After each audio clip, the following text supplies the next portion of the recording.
So we have some breaking news coming out of WWE, and that is that they are interested in signing and bringing to the company Giulia from Stardom. And if you don't know much about Giulia, she's currently holding the Artist of Stardom Championship, which is essentially like a 6-woman tag title, and she's also the New Japan Strong Women's Champion, the title that Mercedes Moné was supposed to win, and then Willow won, and then Giulia then beat Willow for the title.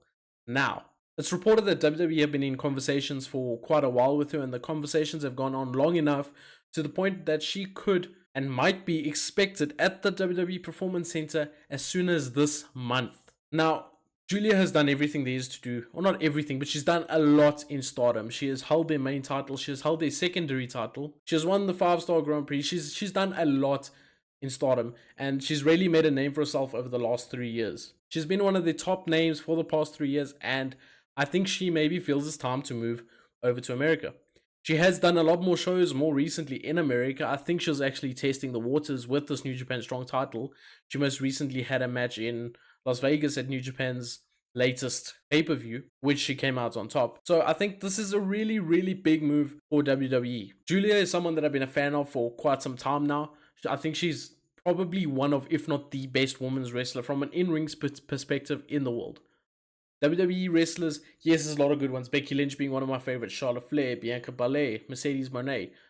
They're all good, but the one thing they might have over her is the fact that they've done the entertainment side of things a little bit more. But from an in-ring perspective, she's number one. I kind of think she's similar to someone like an Ospreay, and not in terms of what they can do in the ring, because obviously Ospreay is on a different level and he's got the high-flying aspect.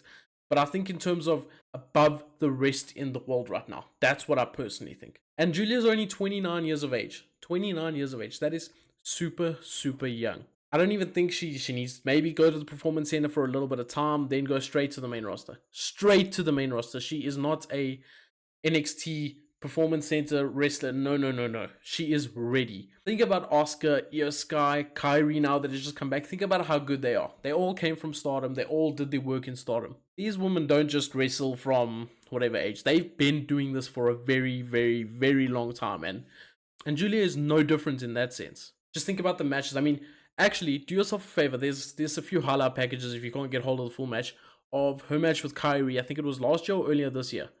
Superb match. I just think of that match in specific because obviously the WWE audience knows a little bit about Kairi, even though Stardom Kairi and WWE Kairi, two different things in the way they wrestle.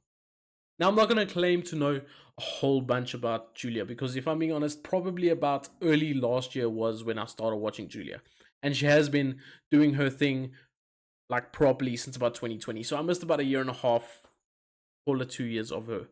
But I did catch the latest year and a half, which maybe would have been on the tail end of her successes in Stardom, but she still had fantastic matches. But I'm also not like those people that claim to know everything and they know absolutely nothing and have never seen a Giulia match. Because I've seen a fair few Giulia matches. So I've got a little bit of some way to talk compared to a lot of people. So just take my word over certain other people's words. That's all I'm going to say. Now, I do see this bringing up a little bit of controversy because there were certain talents in AEW that were expressing to have a match with Giulia. I think Ty Conti was the first one saying her first match back would be amazing to have it with Giulia. So her going to WWE, I think, is a little bit of a loss there because I think they could do with someone like Giulia. But also, it's a loss for Stardom. And I mean, Stardom do at certain times struggle to keep their talent. I mean, Kairi Sane, Io Sky, all those, I'm just thinking WWE was Asuka, all left to go to America. Because number one, there's the paycheck. Number two, there's a bit more longevity because their style changes to a certain extent. Because the Stardom style is just bang, bang, bang, bang, bang. Fast pace, no room to breathe. And I do think it takes a toll on their body. Whereas they come to America, they can keep that high intensity, but they can draw it back a little bit with the speed and the hard hits. And, like, you see how Asuka wrestles. She's still highly explosive, hard hitting, but she's toned it back from her Stardom days, that's for sure. So I do think if WWE can get this deal, it would be huge.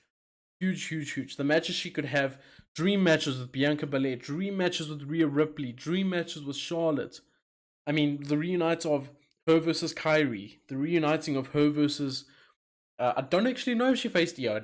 She wouldn't have faced Io, I don't think. Maybe when she was very young. But that's a match that I'd love to see. Her versus Asuka, we know that has never happened. That would be insane. I mean, Triple H is really trying to build something with in terms of the Japanese audience here, and I think it's a really good thing because Japanese wrestlers are so good, man. They are so good, and when they adapt to the American style just to fit within the TV aspect, so good, so good. Think of Shinsuke Nakamura. I mean, Finn Balor applied his craft in Japan for a very long time. Look how easily he he changed into the WWE style. I think there's so many people that have done good in Japan, came to WWE, done all right, but I think Triple H is now taking him to a next level. Look at Io Sky, man. The matches she has are out of this world, and I do think Giulia is going to shock a lot of people because she is a little bit different to the likes of Io Sky and Kairi.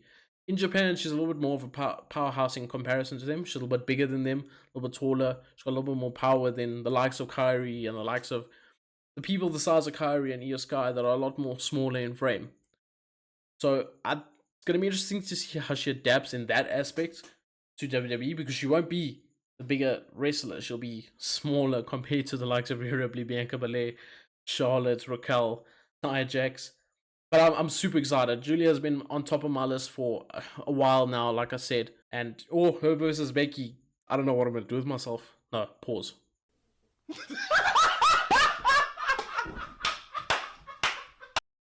That sounded wild.